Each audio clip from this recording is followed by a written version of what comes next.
Mr. President, the IDF was planning to send in tens of thousands of more troops and expand the war in Gaza, especially if there wasn't a ceasefire while you were here. Do you support that? Well, we're going to see what happens. I think a lot of good things are going to happen over the next month, and we're going to see. We have to help also out the Palestinians. You know, a lot of people are starving on Gaza, so we have to look at both sides. But we're going to do a good job.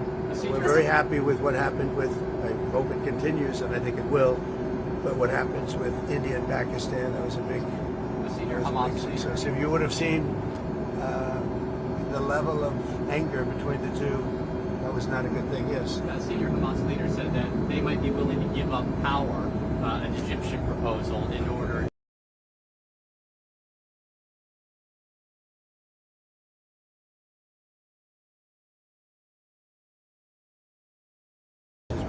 We'll see how that works out. Okay. Mr. President, are you planning to call Vladimir Putin? How do you think you can get those talks I may. on track? We have to meet.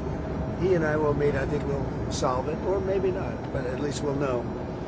And if we don't solve it, it'll be very interesting. And then did Austin Tice come up when you talked to the Syrian president? I always talk about Austin Tice. Now, Austin Tice hasn't been seen in many, many years. You know that. He's got a great mother who's just working so hard to find her boy.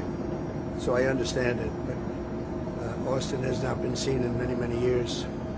You were joking about the endurance that it takes to do this. This was a lot to do in a short period of time.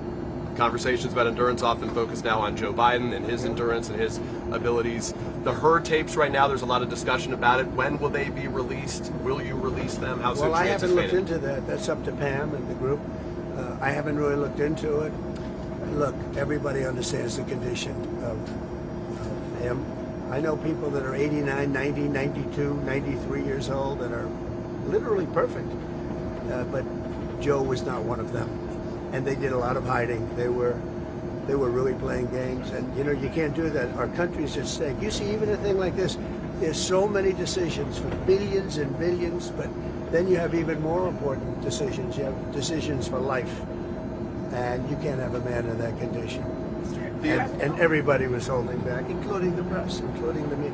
So you're welcoming white South Afrikaners into the country as refugees when you've closed off that door to a lot of other refugees from other parts of the world. What message does that send to those who say it isn't? Why is that fair? Well, I think if I see people in distress, I don't care what color, what they look like, what anything, their size, their height, their eyes, I don't care. But I think that from all evidence, the farmers in South Africa are being treated brutally. And it's been reported, and nobody wants to cover it. But they happen to be white, and if they were black, I'd do the exact same thing. And we treat people very well when we see there's a genocide going on. So if it's a genocide, that's terrible, and I happen to believe it could very well be.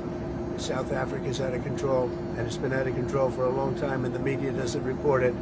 And I'm not looking for reporting because, believe me, it's easier for me not to do anything. It's a lot easier because I don't get nasty questions like that.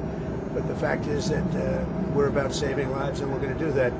So we've made a home, and we'll make a home for other people that are treated badly, no matter what their color. Will you go to the G20?